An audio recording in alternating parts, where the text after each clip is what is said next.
민주당 전당대회 돈봉투 의혹에 연루된 당사자들은 검찰의 강도 높은 수사에도 대부분 혐의를 부인하고 있습니다. 검찰은 수사 속도를 늦출 사안은 아니라고 보고 핵심 인물인 강내구 한국감사협회장의 신병 확보를 검토하고 있습니다. 특히 송영길 전 대표의 적극적인 가담 정황이 담긴 통화 녹음도 확인한 것으로 알려졌습니다. 나혜인 기자의 보도입니다. 재작년 민주당 당대표 경선 당시 강화평 전 대전 구의원과 함께 송영길 캠프 돈봉투 전달책으로 지목된 허모 씨. YTN과 통화에서 전혀 그런 사실이 없다며 검찰 수사가 억울하다고 했습니다.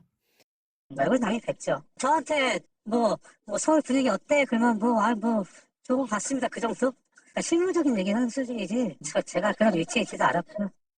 캠프 지역본부장들에게 뿌릴 1,000만 원을 대준 혐의를 받는 조택상 전 인천 부시장도 앞서 이 전 부총장이 돈을 요구한 건 사실이지만 건네진 않았다고 주장했습니다. 내가 줬으면 줬다고 그러지 그거 치사하게 거짓말하겠어요. 진짜 검찰 헛다리 짚고 지금 나 이렇게 하는 것 같은데요. 자금 마련부터 봉투 조성, 전달에 모두 관여했다는 핵심 인물 강내구 한국감사협회장 역시 검찰 피의자 조사에서 대부분 혐의를 부인한 것으로 알려졌습니다.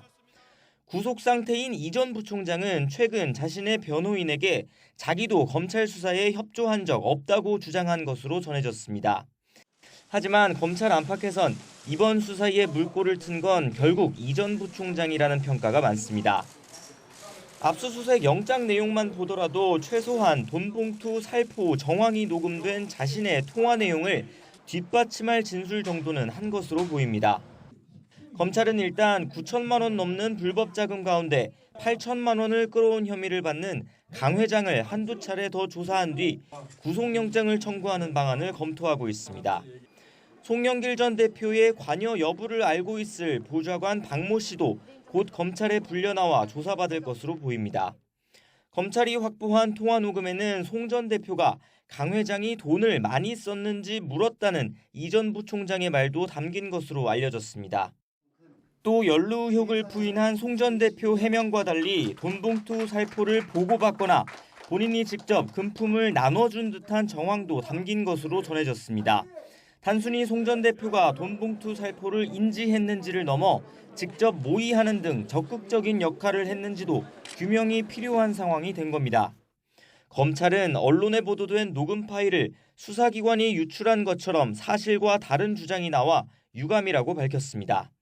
어떤 정치적 고려 없이 수사하고 있으니 민주당에도 협조를 요청한다고 했습니다. 내부적으로 검찰은 잇따라 알려진 녹취 내용에 당사자들이 증거를 없애고 말을 맞출 수도 있다고 보고 보안을 강화하는 모습입니다. 동시에 수사 속도는 더 끌어올리려는 분위기라 무엇보다 첫 신병 확보 시점과 성패에 관심이 쏠리고 있습니다. YTN 나혜인입니다.